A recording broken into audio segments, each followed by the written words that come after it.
How's it going, everybody? Joey here, and I am with Nintendo, or should I say Sega Daan now, because he got to play Sonic Frontiers at Gamescom. How's it going, Sega Daan?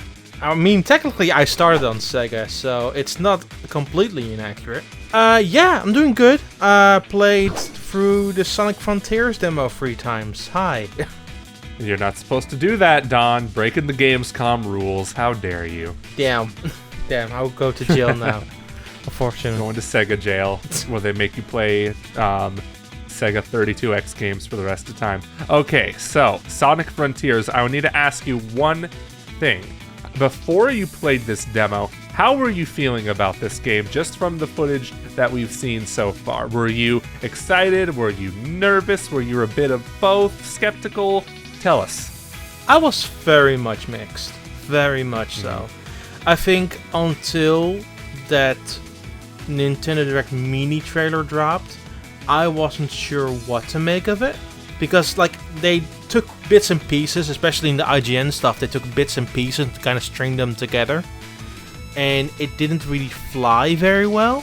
I think once that Nintendo Direct trailer dropped and they showcased it more in reasonable chunks, I was a bit more optimistic. Not by a huge amount, but more. Yeah, because I made a video on this too. The whole marketing for Sonic Frontiers has been kind of a roller coaster because of how Sega chose to show this game off. Like, the long chunks of gameplay we saw from IGN first was kind of rough. It's just a little bit rough. There was promise there, but it was an older build of the game, which also makes me wonder why they even showed an older build of the game. Maybe it was because that was all they had.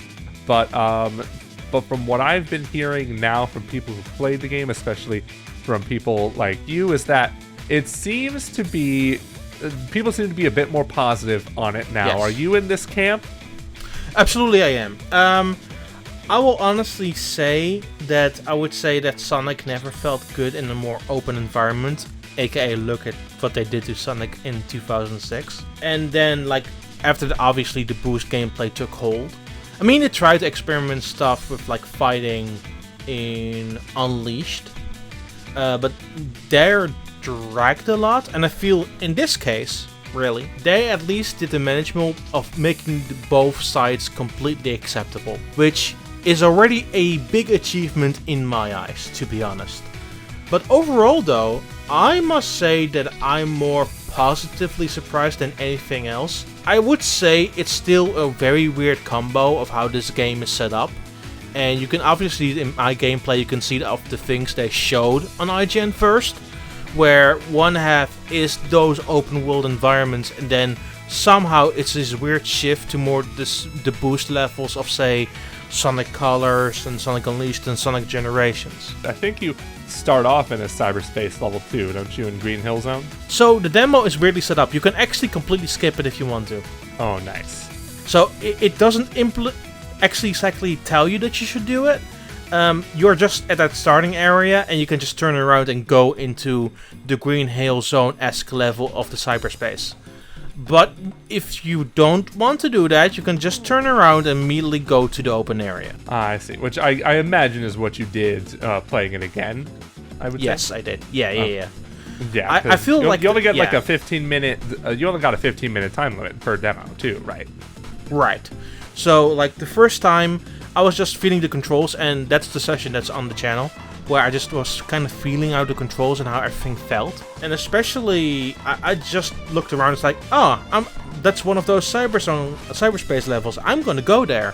And turned out to be the Green Hill Zone one. I would say, though, that those cyberspace levels are incredibly short, especially if you know what you're doing. I would say, on average, they're about 2-minute max. That's what I've been hearing, too. And I know the point of the game is to replay those levels over and over again to fulfill the challenges too, but you know, you can only do so much within a demo space, so there's kind of some stuff you can't really accurately depict in like a timed demo space, of course. But one thing you can get a hang of is the controls, which is what you were saying with the first time, especially what you're looking at with this video right here, viewers, is you were trying to figure out the controls for the first time. So tell us about those controls. how I noticed at the beginning you got to choose between, I think the options were action control style and high-speed control style. You chose, if I remember correctly, I'm looking at the video right now, just make sure action style. Yes, I did. What I understand from people, because I solely focus on the action style, is that like if you go through the more open areas, you go a lot faster through the different areas, and it focuses a lot more on getting across the area. To me, speed is still the main game, especially in the cyberspace levels. But when it comes to the open world, I think you want to take it a bit slower, especially considering how there are a ton of missions that you can complete, and also how the different objections like connect together. So in the open areas, it felt more palpable to go for action. I can imagine that some people will want to speed through it though. I'll be honest, I think I had a better time doing it at a considerable pace.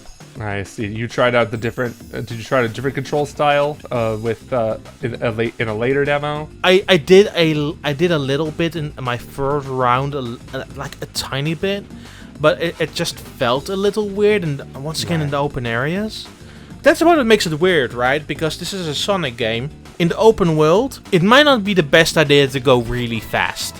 Right. I mean, you still can go on a considerable speed if you are in the open areas, and I'm not denying that Sonic is going slow or anything, because he's not.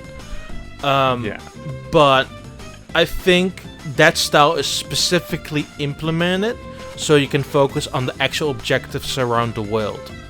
Yeah, that makes sense, because I'm even looking at your footage now. There's parts where it's like you can't really go fast because you're on like thin platforms. You're trying to get through certain parts of the area in a more accurate sense, not just zooming through things right away. Which also does. I was wondering too. It looked to me in previous footage that Sonic had like different speed levels. Sometimes he would like do a brisk jog, but then he would go to boost, and go really fast. How does that feel, or really how does that work, actually, is what I'm wondering. So, you hold the boost button to go faster. That's the obvious answer, like ZR or RT on Xbox controller. Right. That is how you basically boost, and you can hold it. It does feel very different in, say, the cyberspace levels. It feels considerably faster. And I think that's what also maybe that is if you choose the speed option for just the regular open world gameplay.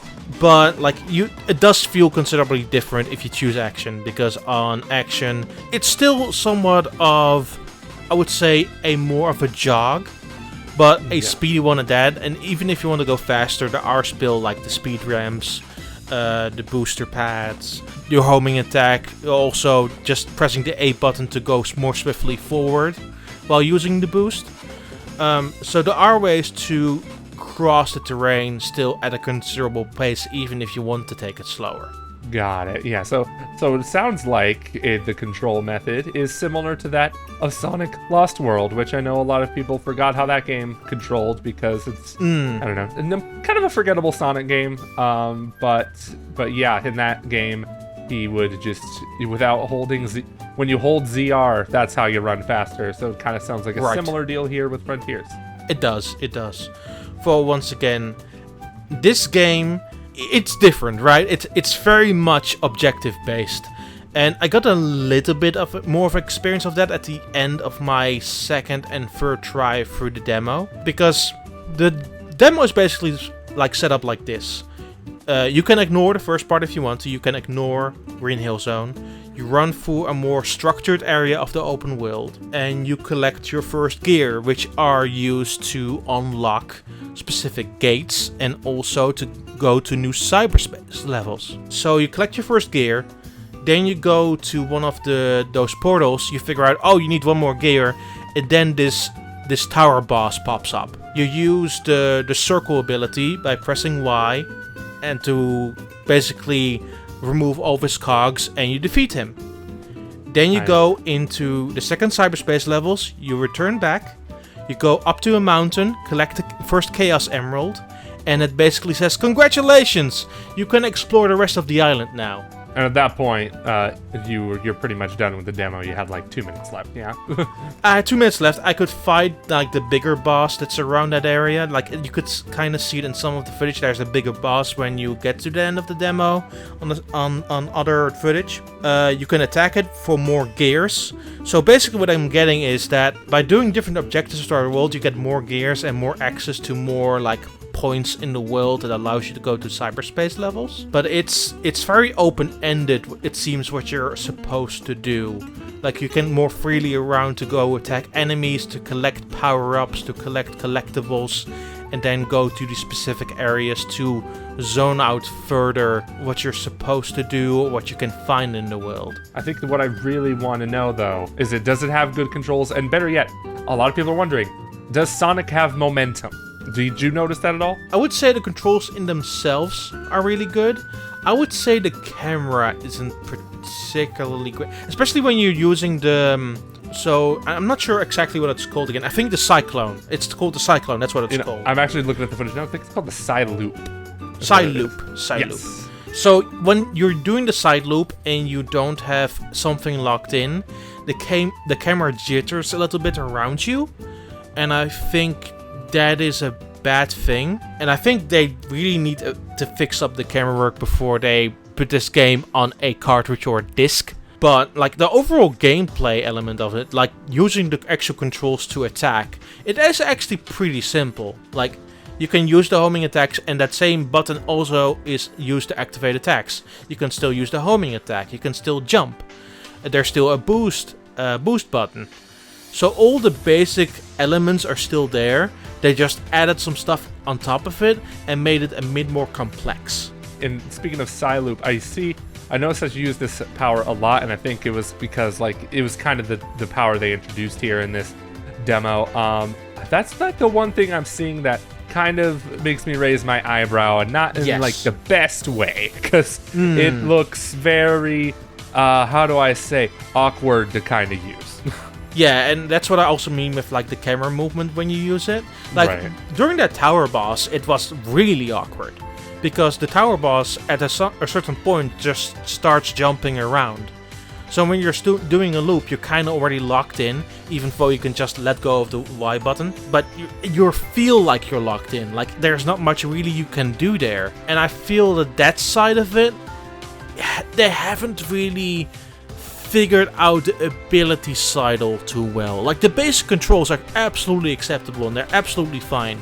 I think when it comes to the special abilities, I have the feeling they haven't really figured out what they want them to be. Yeah, I know what you mean, because especially with Psyloop, it just doesn't look fast for one, and like you said, the camera just makes it look kind of awkward to use in general. It's questionable, but there's also more moves to unlock in the game, so there's still a lot more to judge beyond this 15-minute demo, but so hopefully, and there's a skill tree too, so that's really cool to see. Maybe it'll be less frustrating to use over time. Who knows? I feel that all the things on the skill tree, and I kind of looked around on there in my second attempt, I feel all the things on the skill tree are actually different from each other, so you just unlock new stuff. Ah, I see. So it's not like each item gets like its own skill tree. There's just one skill tree in the game? Yes.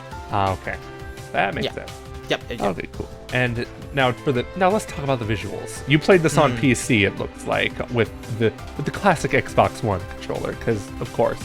Now, of course, this is a demo, early-ish build. This isn't the final build of the game.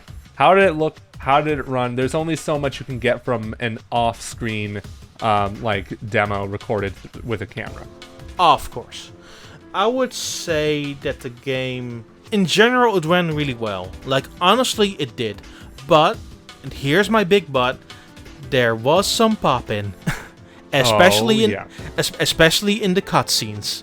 Like, there's a cutscene near the end of the demo. You cannot see it in the version I have, but if you rush for the demo and go to the bit where it goes into the fully opening up the open world to you, like, you can kind of see the grass popping in here and there. And that didn't feel too great. It's not a deal breaker per se, but it just looks a little weird, right? Like it goes like as if there is a new layer that goes on top of it. But like, from a close-up perspective, when just walking through the world, I think that they're just detailing it before you reach to a certain area, and I haven't really seen that much pop-in there. I've seen pop-in this game for a very long time. Like, ever since the first gameplay footage. There's just been so much pop-in, it's nuts. But you know, as long as the game still runs and plays fine, I'm not going to be too distracted by the pop-in. But, you know, it's still a work in progress build. The game's coming out November 8th, day before God of War Ragnarok. So who will win, the Hedgehog or the God of War? Can you believe it has a release date now? I can't believe it. No, not one bit. Man, oh man, this is gonna be crazy. But now, so before we close out, let's hear your. You kind of already gave your overall thoughts at the beginning, but are you even more excited for this game? And also, what platform do you plan to play it on? So, let me answer the last question first. I'm actually gonna play it on Xbox Series X. Nice. Nice. Not Switch? I don't think I'm gonna play it on Switch now. I might pick it up on Switch on a later time, just because I want to know how it actually runs on Switch. We have, outside of that Nintendo Direct, we really haven't seen Switch footage, and I have my doubts about how it will run on there. I have my doubts too, because you can say the Nintendo Direct footage looked good, right? But it was only like a minute long, and it's very easy to cherry pick game footage to make it look like they probably just saw what looked the best and put it in the Direct. Not to say this Switch port's gonna be bad or anything. No, but that is one of those situations where we will have to wait and see until the final game comes out. I mean, Sega is known for competent Switch ports. I'm just not sure how an open world game like this will run. I mean, it's more of an open zone game. I guess it's technically possible, but it would be a huge downgrade either way. So I have my doubts about that. When it comes to like the game itself, I feel that I'm more positive than when it came in. Like, was somewhat interested in the game either way, because once again, I grew up somewhat as a Sega youngster, so I do have a big place in my heart for Sonic, and I want him to do well. But it's also, at the same time, I was looking at the IGN first footage, and I'm like, I'm not sure how to feel about this. Like, the open world or open level design didn't really work before. Why would it work now? But I feel that after playing it, it makes more sense. And I'm not saying it will be... I can't guarantee it will be a good game. Like, I cannot guarantee that. But I am more optimistic after playing it. And I think for me that's the biggest takeaway.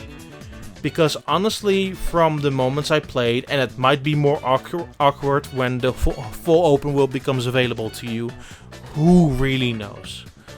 But from the moments I got to play, from beginning to end, I came away from saying, that was actually pretty enjoyable. That's really cool to hear. I need to get a chance. I need to play this game somehow. You all heard it here first from Nintendo/Sega Daan. Sonic Frontiers. He's looking forward to it even more now after playing the game, so take that for what you will. Let us know in the comments, though, how are you feeling about Sonic Frontiers now that more people have gotten their hands on it, and now that you've heard Daan's take on it? Are you more excited? Are you a bit more skeptical? On a scale of 1 to 10, how excited are you to play this game when it comes out on November 8th, 2022? Let us know in the comments, and thank you all so much for watching this discussion here on GameXplain. Be sure to check out the videos on the right for more topics that you might be interested in, and until next time, bye-bye.